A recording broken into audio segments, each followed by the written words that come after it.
오늘은요, 성품실이 다섯 번째 시간으로요, 보이지 않는 영의 더러움, 교만, 이런 제목으로 말씀을 전하겠습니다.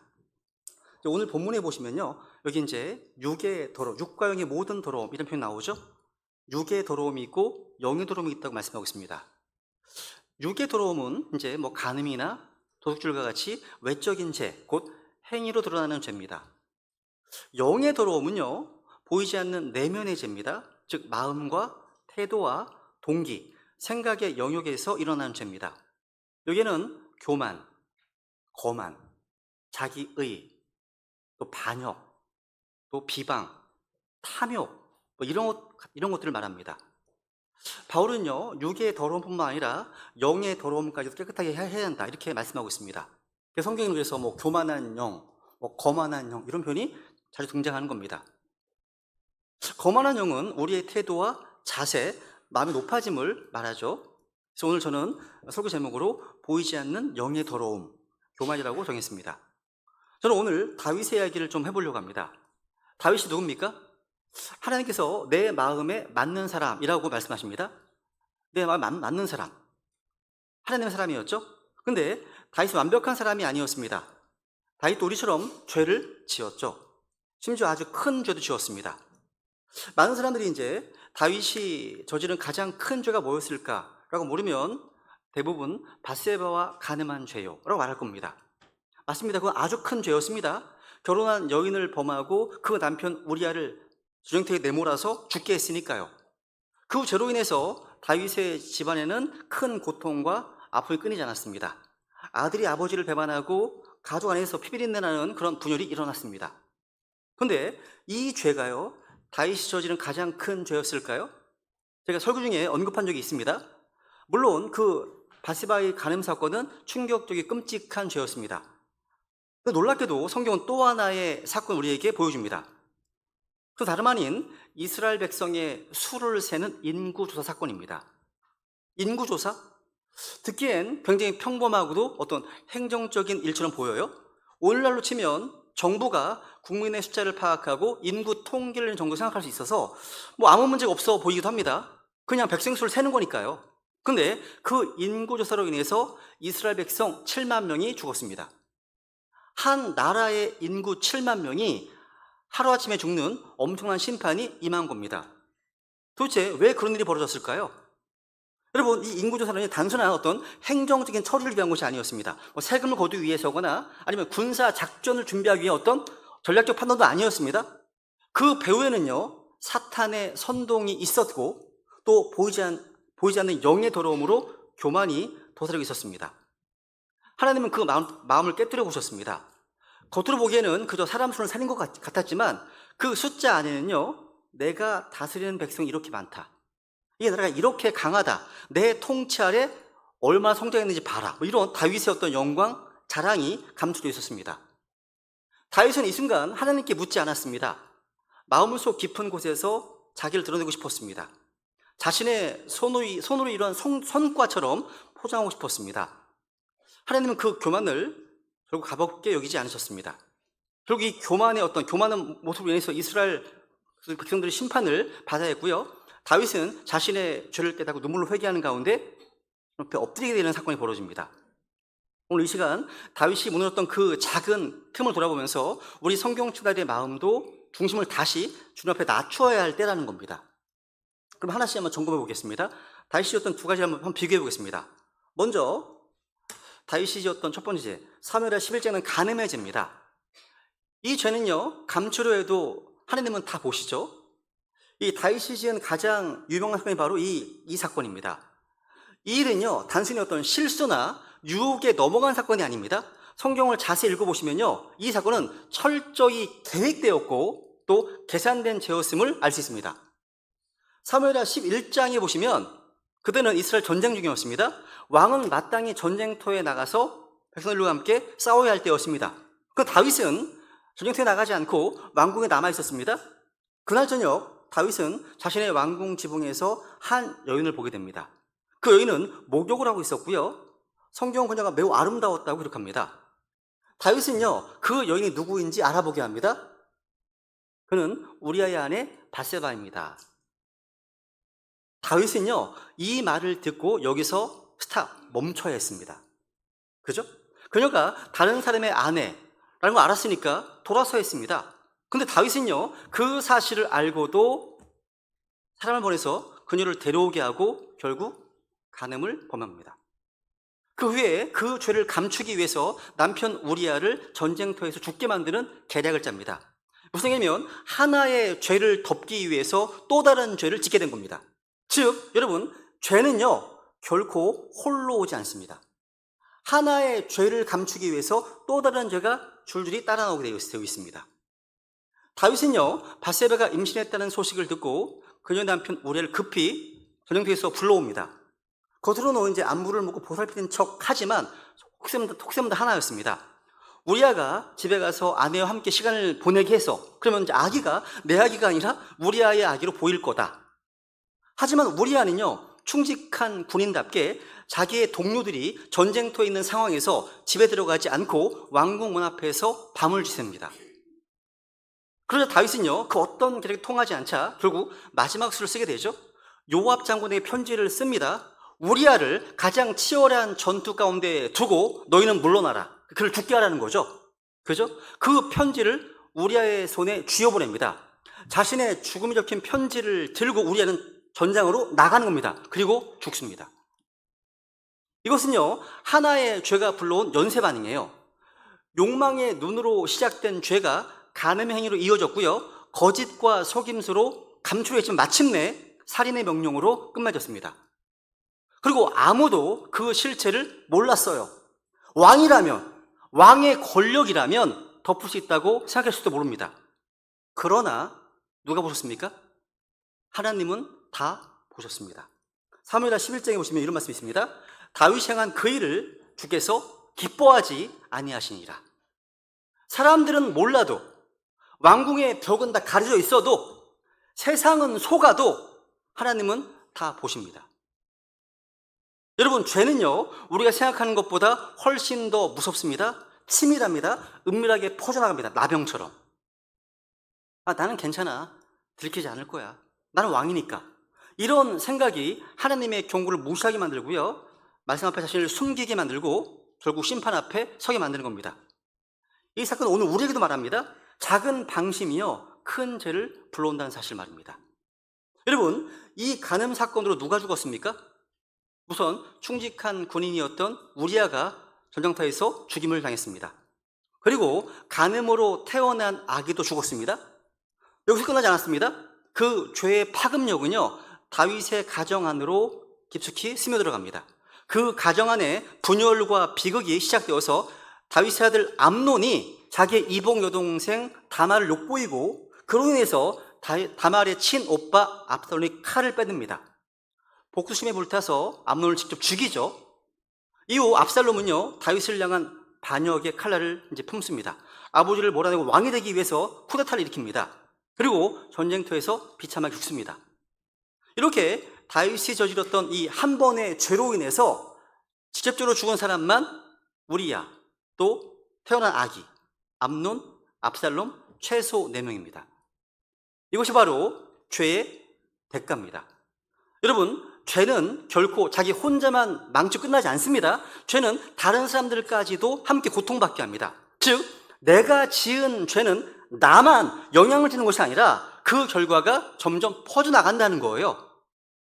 죄는요, 가정을 무너뜨리고 다음 세대 우리 자녀들까지 삼키고요, 우리의 이웃들까지도 상처를 주고요, 또 사랑하는 자들의 생명까지도 앗아갈 수 있습니다. 그 죄의 결과가 점점 퍼져나간다는 거죠. 성경은 말씀하십니다. 죄의 싹은 사망이다. 사망이다. 우리는 다윗의 삶을 보면서 이렇게 결단해야 됩니다. 나는 죄를 결코 가볍게 여기지 않겠습니다. 나는 이 죄의 씨앗을 내 안에 그대로 두지 않겠습니다. 죄를 숨기지 않겠습니다. 회개하고 돌아서겠습니다. 결단해야 됩니다. 오늘 이 말씀을 통해서요, 우리의 이 죄가 얼마나 위험하고 무서운지, 그 대가가 얼마나 큰지, 그 죄는 결국 개인의 문제로 끝나지 않는다는 사실을 기억해야 됩니다.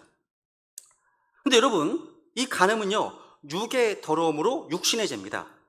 간음은 눈으로 보고 손으로 행동하고 육체로 하는 죄입니다. 오늘날 이 세상은요, 간음을 더 이상 죄로 보지 않으려고 합니다. 또 아무렇지도 않게 여깁니다. 오히려 성인들 간의 합의된 관계라고 하면서 도덕적 기준을 무너뜨리고요, 이를 어떤 자기 취향이나 다양성, 자유의 문제로 바꿔버렸습니다. 심지어 영화나 드라마에서는요, 이 간통이나 혼의 관계가 아름다운 로맨스로 포장됩니다. 순결, 정조 이런 것은 구시대 억압처럼 취급받고요, 가늠한 자를 유혹에 솔직했던 용기 있는 사람이 미워합니다. 완전 헛소리하는 거죠. 미워합니다. 여러분, 우리나라를 포함해서 여러 나라에서는 이미 간통죄를 폐지하거나 간음에 대한 법적 책임을 완화하고 있습니다. 이것은요, 세상이 하나님의 기준에서 멀어졌다는 강력한 증거입니다. 성경은 너는 간음하지 말지니라 이렇게 하나님의 명령을 주셨습니다. 하지만 세상은 이를 점점 더 무시하고요, 오히려 죄를 자기의 권리인 것처럼 주장합니다. 그러나 하나님은 변하지 않으십니다. 세상의 문화가 변하고 사람들이 법을 바꾸고 간음을 인정한다고 하더라도 하나님의 말씀은 결국 변하지 않습니다. 우리 13장 4절을 볼까요? 4절 시작. 결혼은 모든 사람들 가운데서 존귀한 것이니 잠자리를 더럽히지 말라. 그러나 음행을 일삼는 자들과 간음하는 자들은 하나님께서 심판하시리라. 레위기 20장 10절도 볼까요? 한번 시작. 다른 남자의 아내와 간음하는 남자, 곧 자기 이웃의 아내와 간음하는 자가 있을 경우 그 간음한 자와 간음한 여자를 반드시 죽일지니라. 여러분, 하나님은요, 이 죄를요 생명으로 값을 치르게 할 정도로 무겁게 보십니다. 성경은요, 간음이 단순한 실수가 아니라 육의 더러움으로 하나님의 언약과 창조 질서를 파괴하는 죄로 다루십니다. 여러분, 이 죄가 다윗의 인생을 어떻게 바꿨습니까? 다윗은요, 이 죄를 짓기 전까지는 승승장구했습니다. 전쟁에서 다 이겼습니다. 그리고 이스라엘 백성들의 존경을 받았습니다. 또 하나님께 칭찬받았던 왕이었습니다. 그런데 이 간음 하나 때문에 그의 삶 전체가 흔들렸습니다. 아들 잃었습니다. 또 가정이 붕괴되었습니다. 왕권이 흔들렸습니다. 자신의 자녀들 가운데 피를 보는 일이 일어났습니다. 이 죄는요, 다윗의 인생의 전환점이 되었고요, 그 죄의 그림자는 죽는 날까지 그를 따라다녔습니다. 여러분 꼭 기억하십시오. 죄를 결코 가볍게 보지 마십시오. 구원 받았으니까 다 죄용 받았잖아. 천만의 말씀입니다. 다 용서받았지만 그 죄의 대가는 여러분 우리가 지어야 됩니다. 대가를 지불해야 됩니다. 절대 가볍게 지내서는 안 됩니다. 이 죄는요, 감추려 해도 감춰지지 않고요, 시간이 흐른다고 해서 잊혀지지 않습니다. 무엇보다도 자백하고 회개하지 않으면 결국 해결되지 않습니다. 다시 이렇게 간음과 살인의 죄를 저질렀습니다. 그런데 다윗은 자신의 죄를 덮지 않았습니다. 철저히 회개했죠. 결국 하나님은 다시 다윗을 회복시켰습니다. 우리 하나님은요, 회개한 자를 결국 외면하지 않으십니다. 다시 깨끗하게 하시고 회복해 하시고 사용하십니다. 지금도 하나님은 회개한 자를 찾고 계십니다. 회개는 끝이 아니라 회복의 시작임을 기억해야 됩니다. 또 하나의 죄가 있습니다. 바로 인구조사의 죄입니다. 어쩜 많은 사람들이요, 그냥 지나쳐버리는 이야기일 수 있습니다. 하지만 성경은 이 죄가 훨씬 더 무겁고 더 큰 빅을 불러왔다고 말씀하십니다. 그것은 바로 인구조사의 죄입니다. 다시 말해 영의 더러움으로써 숨어있는 교만의 죄입니다. 다시 역대상 21장 1절을 볼게요. 시작. 사탄이 이스라엘 대적하여 일어나. 여기 보시면 이스라엘의 수를 세는 것이 단순한 어떤 행정적인 목적이 아니라 이 일의 배후에는 사탄의 선동이 있었네요. 그죠? 사탄의 공격이 있었습니다. 그리고 다윗의 교만이 작용하고 있었음을 알 수 있습니다. 근데 더 무서운 것은요, 다윗은 이때 하나님께 물어보지도 않았고요, 요압이 만류합니다. 만류해도 무시합니다. 그저 자신의 뜻대로 이스라엘 백성들의 수를 세기 시작했습니다. 그런데 여러분, 역대서 21장 이 말씀은요, 사무엘 24장에도 기록됐는데요, 일부 본문평학자들이 성경의 모순이라고 이렇게 문제 삼는 내용입니다. 사무엘 24장에 보시면, 아래 볼까요? 아래?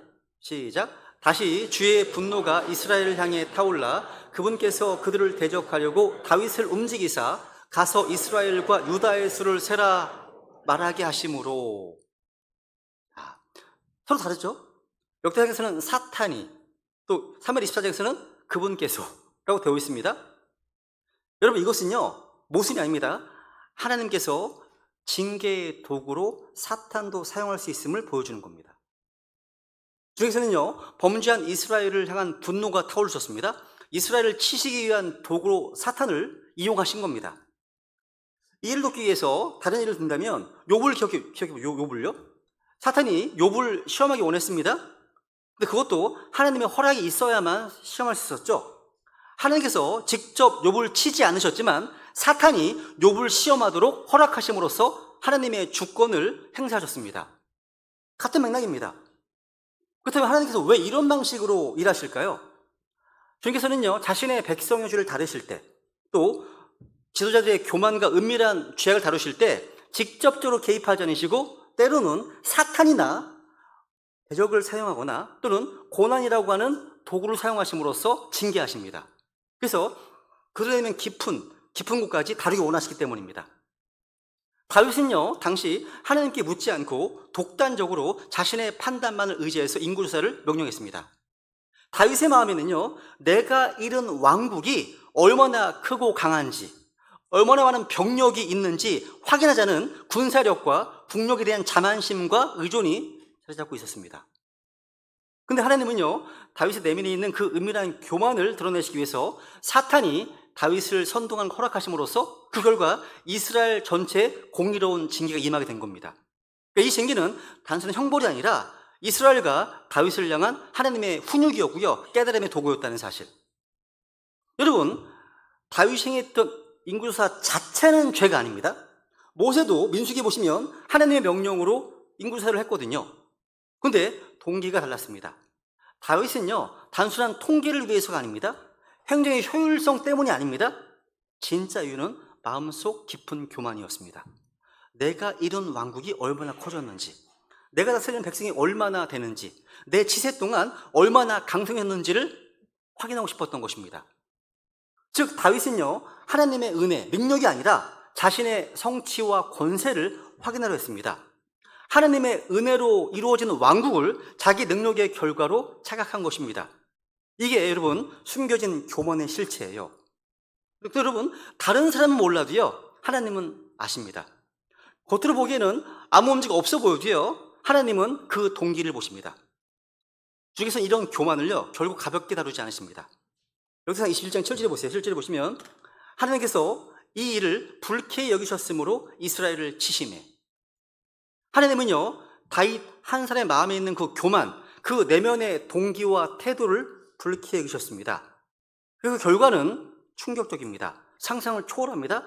역병이 한 나라를 덮쳤고요, 단 하루 만에 7만 명이 죽었습니다. 그래서 말 읽어볼까요? 시작. 이에 주께서 이스라엘 위에 역병을 보내시니 이스라엘 중에서 7만 명이 쓰러지니라. 여러분, 다윗 왕 한 사람의 교만, 그 교만이요 그 아래 수많은 사람들의 죽음으로 이어졌다는 사실을 주목해야 됩니다. 이것이 바로 교만이 가진 파괴력입니다. 그제 다윗은 정신을 차립니다. 비로소 자신의 죄를 깨닫고 통곡하며 고백합니다. 이렇게 고백합니다. 읽어볼까요? 시작. 다윗이 하나님께 이르되 내가 이 일을 행하였으므로 크게 죄를 지었나이다. 그러나 이제 간청하건대 주의 종의 불법을 없애 주옵소서. 내가 심히 어리석게 행하였나이다 하니라. 이제 깨달은 거죠. 근데 잘 보세요. 다윗이 얘기합니다. 내가 이 일을 행하였으므로, 그 다음 크게 죄를 지었나이다. I have sinned greatly. 크게 죄를 지었나이다. 고백합니다. 여러분, 이것은요 다윗이 밧세바 사건 때 고백보다 더 깊은 고백을 사용합니다. 간음했을 때는요 단순히 내가 주께 죄를 지었노라 고백했습니다. 이번에는 내가 크게 죄를 지었나이다, 이렇게 또 심히 어리석게 행하였나이다 고백합니다. 성경은요 이 일을 크나큰 죄로 기록합니다. 주님께서 이 일을 크게 다루셨고요, 모두 7만 명이 죽는 심판으로 이어졌습니다. 왜 그렇습니까? 그 중심에는요 하나님을 의지하지 않는 마음, 즉 보이지 않는 교만이 자리 잡고 있었기 때문입니다. 여러분 기억하십시오. 우리 하나님은요 겉모습이 아니라 마음을 보시는 분이십니다. 겉으로는요 아무렇지도 않은 행동처럼 보여도 그 안에 어떤 동기와 태도가 담겨 있는지를 꿰뚫어 보십니다. 하나님께서는 우리가 얼마나 많은 일을 행했는지보다 그 일을 어떤 마음으로 행했는지를 먼저 살피십니다. 다윗이요, 백성의 수를 셌을 때 그의 마음에는요, 하나님이 계시지 않았습니다. 왕자에 앉으셔야 될 그 하나님 대신에 자기 자신이 그 왕자에 앉아 있었습니다. 그렇다면 그저 사람 수를 했을 뿐인 그 행위는 단순 행정이 아니라 하나님을 등지고 자신을 높이려는 교만의 선언이었던 겁니다. 다윗은요, 하나님이 아닌 자기의 통치력이나 자기 업적을 하나하나 셈질하면서 이제 자기 손으로 이룬 결과 스스로 높이고 있었던 겁니다. 근데 저는요, 이 모습이 오늘날의 교회의 모습 속에서 반복되는 것처럼 보입니다. 오늘날 교회 모습을 보면요, 숫자에 대한 지나친 집착과 사랑을 보게 됩니다. 이는 다윗이요, 백성의 수를 세면서 자기 처세의 영광을 드러내려고 했던 그런 교만과 본질이 같아 보여요. 제가 보기 그렇습니다. 오늘 많은 교회들이 이렇게 말합니다. 우리 교회는 주일 출석 인원이 몇천 명이 모입니다. 우리는 오부 예배까지 진행할 정도로 인원이 많습니다. 수련회나 부흥회에는 수만 명이 참석한다는 그런 출석 숫자를 자랑합니다. 근데 진짜 문제는요, 그들 모두가 주님 보시기에 구원받은 성도들인가 하는 거죠. 그죠?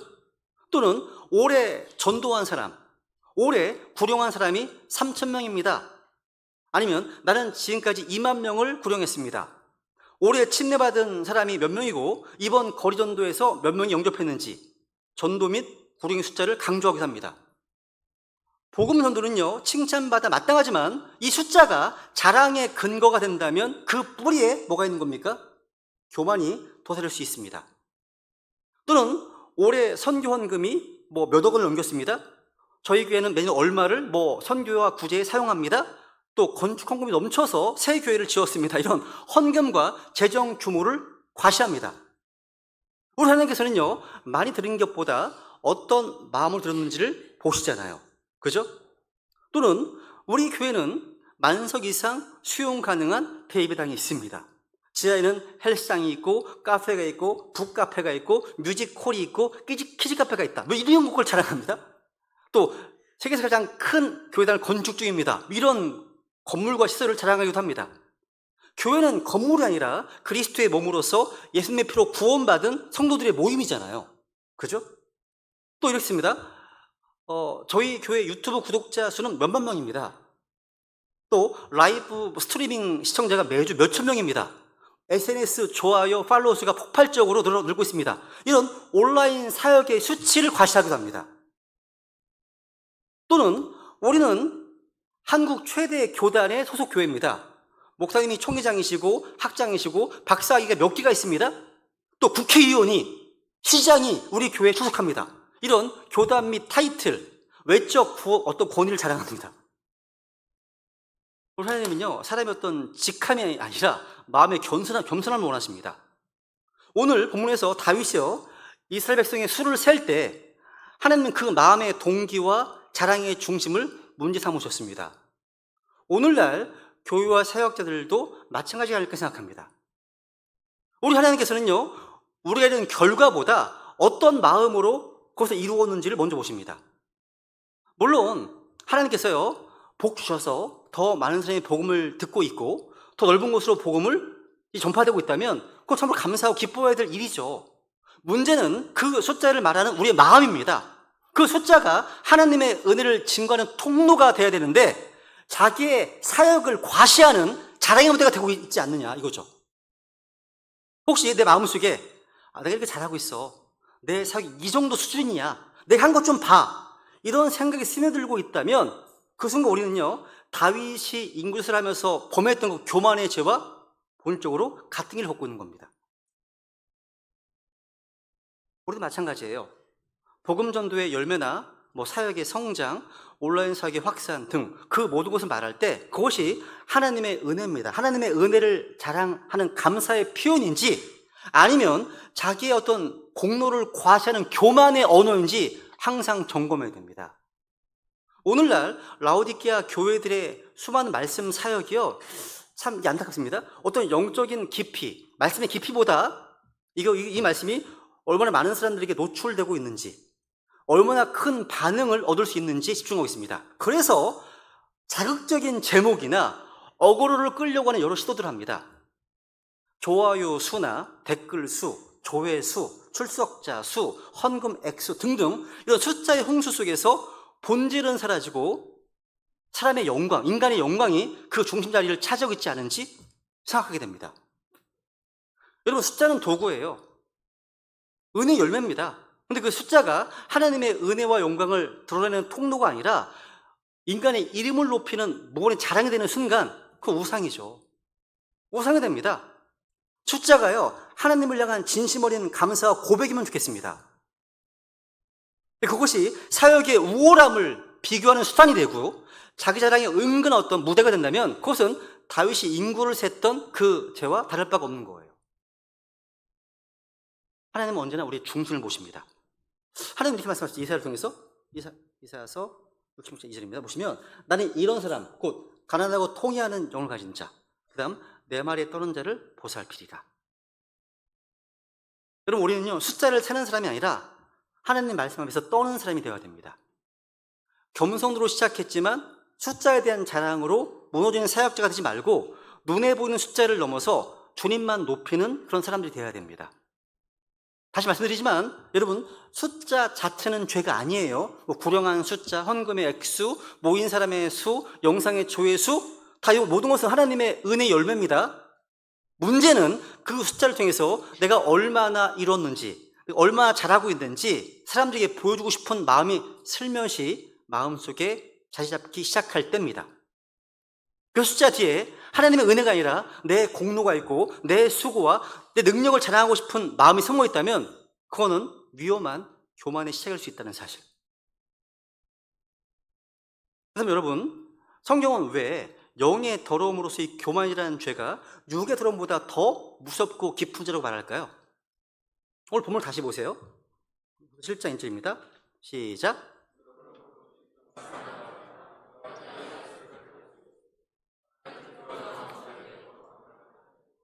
육과 영의 모든 더러움에서 우리 자신을 깨끗하게 하자.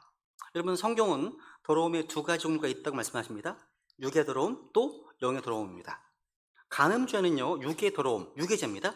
눈으로 보고 몸으로 행동하는 겉으로 드러나는 죄죠. 육의 더러움은요, 눈에 보입니다. 사람들도 쉽게 알아봅니다. 또 때론 큰 피해가 즉각적으로 나타나기도 합니다. 하지만 여러분, 오늘 우리가 다루는 이 교만의 문제는, 교만은요, 육의 죄보다 더 깊은 차원의 죄, 뭐예요? 영의 더러움에 해당하는 죄입니다. 이 죄는요, 잘 안 보여요. 잘 보이지 않습니다. 이 죄는요, 기도하는 사람에게도 숨어 있고요, 여기 예배드리는 사람에게도 숨어 있고요, 심지어 복음을 전하고 교회에서 섬기고 설교하는 사람 안에도 숨어 있을 수 있습니다. 우리의 말투 속에, 우리의 태도 속에, 생각 속에 숨어 있습니다. 하나님은 이 교만을 가장 심각하게 보십니다. 왜냐하면 교만은요, 하나님과의 관계를 서서히 파괴하는 죄이기 때문입니다. 하나님을 경외하고 의지하는 마음에서 하나님이 없어도 이제 잘할 수 있다는 오만한 마음으로 옮겨가게 하기 때문입니다. 간음의 죄는 육체를 더럽혔지만 교만의 죄는 영을 더럽히고요, 영적인 생명체를 병들게 합니다. 근데 우리는요, 어떻습니까? 육신의 죄는 되게 민감해요. 누가 간음했다? 누가 횡령했다? 누가 도둑질했다? 누가 음주하고 방탕한 삶을 살았다? 이런 죄는 쉽게 판단하고 분노합니다. 그런데 영의 죄로서의 교만에 대해서는요, 별로 감각이 없어 보여요. 간음한 자는 정죄하면서 자신 안에 있는 교만은 정당하거나 방치합니다. 성경을 보세요. 교만은요, 루시퍼를 마귀로 만든 죄입니다. 루시퍼는요, 원래 하나님께 경배 드리던 기름 부음만 덮는 그룹이었죠. 루시퍼는 가장 높은 자리에서 찬양을 인도하는 자였습니다. 그런데 그 마음속에 무서운 생각이 올라오기 시작했죠. 이사 14장에 보시면 내가 하늘에 올라서 내가 내 왕자를 높이겠다. 내가 지금 높으신 것 이와 같이 같아지겠다. 내가라고 반복합니다. 이것은 하나님의 자리를 넘보는 말이죠. 그 순간 그는 마귀가 되었습니다. 교만이 그를 무너뜨렸죠. 여러분, 교만은요, 단순한 성격이나 태도의 문제가 아닙니다. 그것은 하나님의 왕자를 내가 차지하려는 마음, 내가 항상 옳다고 생각하는 자기의, 나를 높이고 하나님을 낮추려는 영적 반역입니다. 그러면 교만이 주는 가장 심각한 영적 증상은 뭐냐면 하나님의 다스리심, 하나님의 통치를 잊게 만드는 겁니다. 여러분, 교만한 사람은 더 이상 하나님 찾지 않습니다. 하나님께 기도하지 않습니다. 왜냐하면 이제는 내가 할 수 있다고 믿기 때문입니다.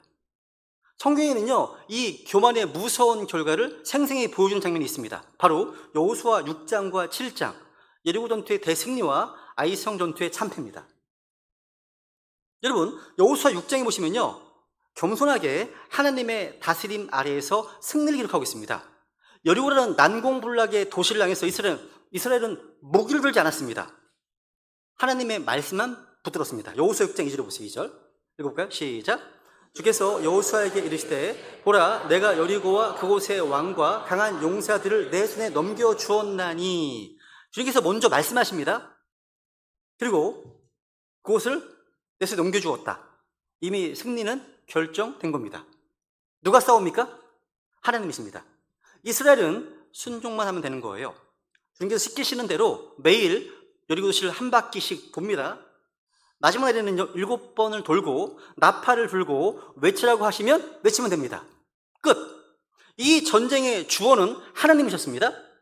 여호수아는 단지요, 하나님의 지시와 명령을 따르는 도구에 불과했습니다. 그래서 승리했습니다. 이게 다예요. 근데 여호수아 1장에 보시면 교만으로 인한 패배가 기록되어 있습니다. 보세요. 실제에 보시면요, 여호수아 오늘 본문에 보시면 교만 가운데 이제 하나님께 묻지 않았던 다윗처럼요, 하나님께 아무도 묻지 않습니다. 기도도 없어요. 말씀도 없습니다. 다윗이 이스라엘 백성들의 수를 의지하는 것처럼 여호수아에는요, 전략만 있어요. 경험만 있습니다. 여기 여호수아 1장에 보시면 정탐꾼들이 와서 이렇게 말합니다. 읽어볼까요? 시작.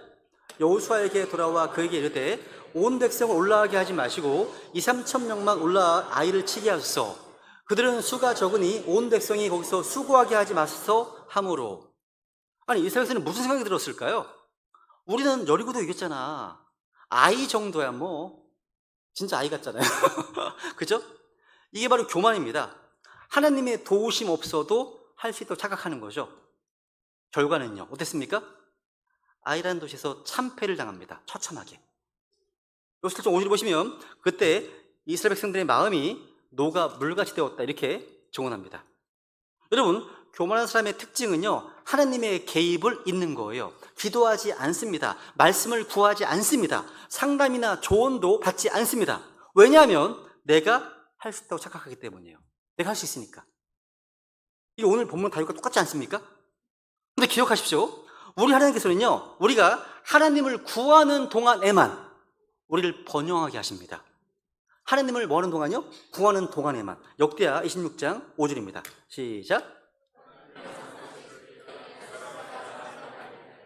하나님을 구하였으니 그가 주를 구할 동안에는 하나님께서 그가 번영하게 하셨더라. 지금 우시아 왕의 생일을 말씀하십니다.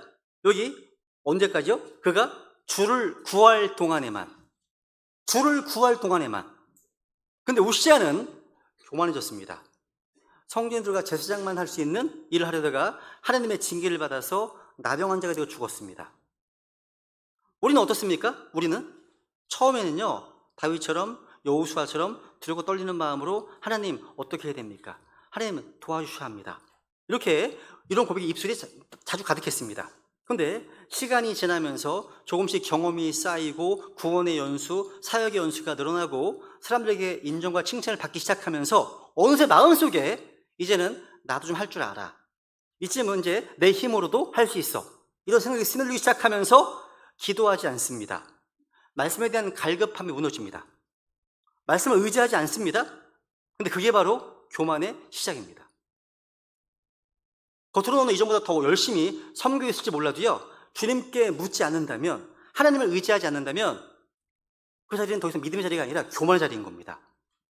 여러분, 오늘 우리가 실패하는 이유는요, 뭔가 전략이 부족해서가 아닙니다. 하나님을 의지하지 않기 때문입니다. 교만은 하나님의 다스림, 통치를 잊게 만드는 무서운 영적 질병입니다. 그래서 오늘 우리는 다시 겸손의 자리로 돌아가야 됩니다. 그러니까 주님, 저는 오늘도 주님의 말씀이 없이는 한 걸음 뗄 수가 없습니다. 이런 고백으로 돌아가야 됩니다. 그렇죠? 네 번째로요. 그러면 이제 성경에는요, 교만이 얼마나 무섭고 파괴적인 죄인지 그걸 보여주는 인물들이 여러 명 등장합니다. 그 중에 이제 네 사람을 간략히 살펴보고 마쳐보겠습니다. 이들의 공통점은요, 처음에는 하나님 앞에 낮아져 있었지만 나중에는 교만으로 무너졌다는 겁니다. 그래서 먼저 이제 파라오. 출애굽기 5장에 보시면요, 모세가 하나님의 말씀을 들고 이집트 왕 파라오 앞에 섰습니다. 파라오가 이렇게 고백하지, 이렇게 얘기합니다. 파라오 이르되 주가 누구이기에 내가 그의 음성에 순종하여 이스라엘을 가게 해야 하겠느냐. 야, 교만이 팍팍 드러나 있지 않습니까? 주가 누구이기에, 그죠? 한마디, 주가 누구이기에. 이 말은 파라오가 스스로 신격화하고요, 하나님의 권위 위에 자신을 올려두는 말입니다. 파라오는요, 자신을 신처럼 여긴 자였습니다. 주의 말씀 앞에 엎드리지 않았습니다. 근데 여러분요, 하나님은 결코 조롱받지 않으십니다. 이 교만한 한마디 이후 10가지 재앙이 이집트에 임합니다. 이집트 전역이 초토화되었습니다. 그리고 마지막에는 모든 처음 난 자, 장자가 죽임을 당했습니다. 그리고 하나님을 대적하던 왕 파라오와 그의 군대는 홍해에서 후장동합니다. 멸망했죠. 한 나라의 왕이 자신의 교만 때문에 나라 전체가 쑥대밭이 된 것입니다. 여러분, 오늘날도 똑같은 말이 들려요. 이때는 사람들, 하나님이 뭔데? 내 인생을 누가 간섭해? 나 내 마음대로 살 거야! 라고 말합니다. 이건 단순한 무지가 아니라 파라오의 교만과 같은 겁니다. 하나님을 무시하고 대적하려는 죄악된 본성의 표출입니다. 여러분, 하나님은 오래 참으시지만 결국 하나님의 말씀 무시하는 자는요, 스스로 무너지고 망하게 됩니다. 두 번째 인물은 또 이스라엘 초대왕 사울입니다. 여러분, 사울은요, 처음부터 교만한 사람이 아니었어요. 처음에는 아주 겸손했어요. 주님께서 사울을 왕으로 지명하셨을 때 자기를 스스로 작은 자로 여겼습니다. 부족하다고 여겼습니다. 그런데 시간이 지나자 마음이 바뀌었어요. 변했습니다. 사무엘상 13장에 보시면요, 블레셋과의 전쟁에서 백성들이 이제 흩어지고 불안이 커지는 순간에 사울은 하나님 앞에 희생제사를 직접 드립니다. 문제는 그가 제사장이 아니라는 거죠. 희생제사는요, 하나님께서 정하신 사람, 제사장만이 드릴 수 있는 거룩한 예식입니다. 사울은 기다리지 못했습니다. 사무엘이 정해진 시간에 도착하지 않아서 이제 사람들 눈치를 보면서 스스로 제단에 올라서 희생제사를 드린 겁니다. 왜 그렇죠? 하나님을 두려워한 게 아니라 사람들의 시선을 두려웠기 때문입니다. 하나님을 기다리는 믿음보다 사람들이 흩어질까 봐 두려워서 사람들을 붙잡을 방법을 택했기 때문입니다. 그 결과 하나님 이렇게 말씀하십니다. 그 하나님의 명령을 지키지 않았다고 반복해서 말씀하십니다. 그러면서 이제 왕의 왕국이 지속되지 못한다. 결국 사울의 왕국 끊어지고요, 주님께서 사울에게서 왕권을 거두셨습니다. 여러분, 겸손했던 사람들이요, 이렇게 교만해질 수 있습니다. 처음에 겸손했다고 끝까지 겸손한 것이 아닙니다. 사울의 시작은 겸손이었습니다. 끝은요, 교만했습니다. 하나님을 신뢰하지 않고 하나님을 기다리지 않으므로 그 인생은 무너지기 시작한 겁니다. 여러분, 겸손은요, 단순히 시작할 때의 태도가 아니라 우리가 끝까지 붙잡아야 될 믿음의 태도입니다. 겸손은요, 처음엔 겸손했지만 중간에 교만해졌다면 그 인생은 망합니다. 망하는 거예요. 이 세 번째 인물, 바벨론의 왕 느부갓네살 왕입니다. 이 느부갓네살 왕은 단순한 왕이 아니었습니다. 당대 세계를 제패했던 절대 권력자, 초강대국 군주였습니다. 이 당시 바벨론은요, 건축이나 문화나 경제, 군사 모든 면에서 이 느부갓네살은 최정상에 있던 자였습니다. 어느 날 이 느부갓네살 왕은요, 자기가 세웠던 바벨론의 영광을 바라 이렇게 외칩니다. 이렇게 시작. 그때 왕이 말하여 이르되 이 큰 바벨론은 내가 내 권능의 강령을 건설하여.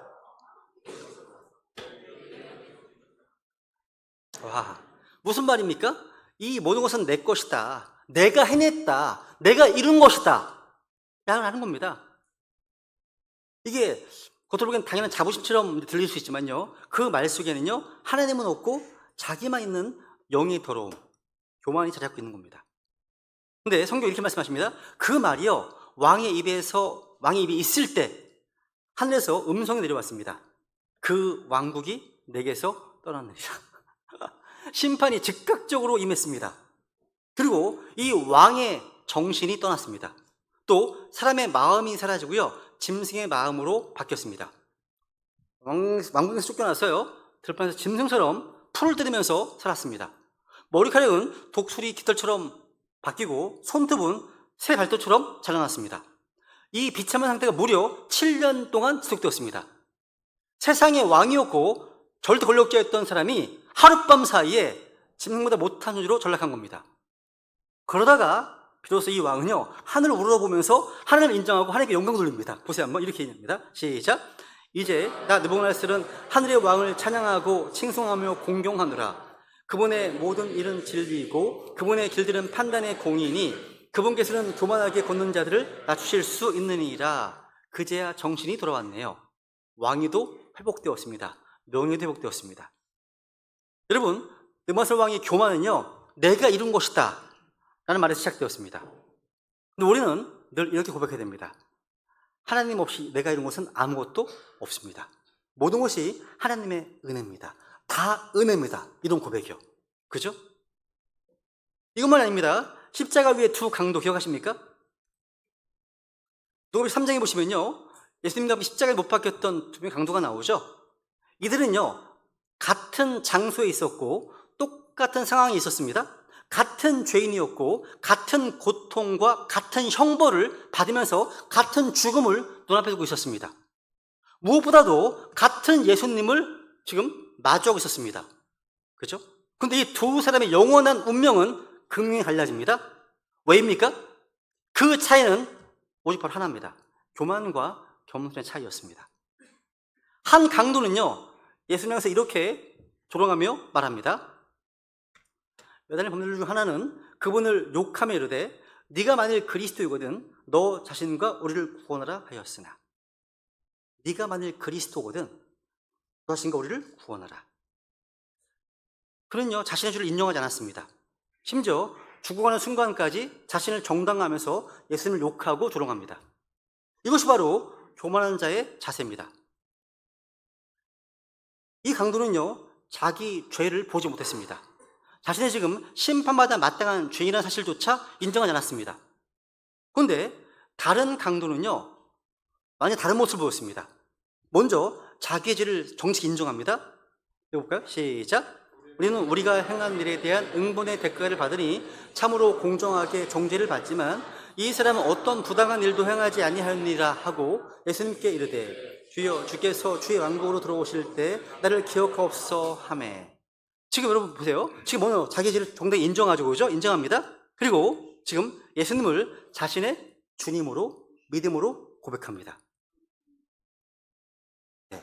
예수님을 자신의 주님으로 받아들이면서 자신의 구원을 전적으로 주님의 긍휼하심에 맡기고 있습니다. 그 예수님은 즉시 응답하십니다. 어떻게 해요? 오늘 네가 나와 함께 낙원에 있으리라. 여러분, 십자가상에는 이렇게 두 명이 같은 죄인이 같은 형벌을 받고 있었고 같은 구원의 기회가 있음에도 불구하고 그 결과는요, 하늘과 지옥처럼 갈렸습니다. 차이가 뭐라고요? 겸손과 교만의 차이였습니다. 여러분, 이 사건은요, 단순한 역사 이야기가 아닙니다. 오늘 말씀을 듣고 계신 분들 가운데 아마 두 부류의 사람이 있을 겁니다. 한 부류는 나는 괜찮아, 나는 나름대로 잘 살고 있어, 뭐 교회도 다니고 죄도 크게 지은 것도 없고 생각하면서 자기 의에 사로잡혀서 하나님의 의신 예수 그리스도를 거부하는 사람이 있을 겁니다. 또 다른 부류는요, 나는 죄인입니다, 주님 없이는 아무것도 아닙니다, 오직 하나님의 긍휼만이 저희 소망입니다, 이렇게 자신을 낮추면서 예수님을 주님으로 믿는 사람이 있습니다. 여러분, 어떤 부류이십니까? 교만한 강도처럼 끝까지 자기 의를 붙잡으시겠습니까? 아니면 겸손한 강도처럼 모든 것을 내려놓고 주님의 긍휼만을 붙드시겠습니까? 성경 말씀하십니다. 하나님은 교만한 자들은 물리치나 겸손한 자들에게는 은혜를 베푸시니라 말씀하십니다. 여러분, 복음 앞에서 자기 의를 붙드는 사람은요, 구원받을 수 없습니다. 왜냐하면 자기 의는요, 예수님 십자가가 필요 없기 때문입니다. 나는 착하게 살았어. 나는 교회도 다니고 나쁜 짓도 안 했어. 나는 괜찮은 사람이야. 굳이 예수님까지 필요하지 않아. 이렇게 말하는 사람은요, 사실상 마음으로 나는 나 스스로 구원할 수 있어. 선언하는 겁니다. 이것이야말로 복음을 거부하는 가장 교만한 선언입니다. 그 마음에는요, 예수님이 들어오실 자리가 없어요. 없습니다. 마치 이런 거죠. 한 아이가요, 스스로 빠져나올 수 없는 깊은 웅덩이에 빠졌습니다.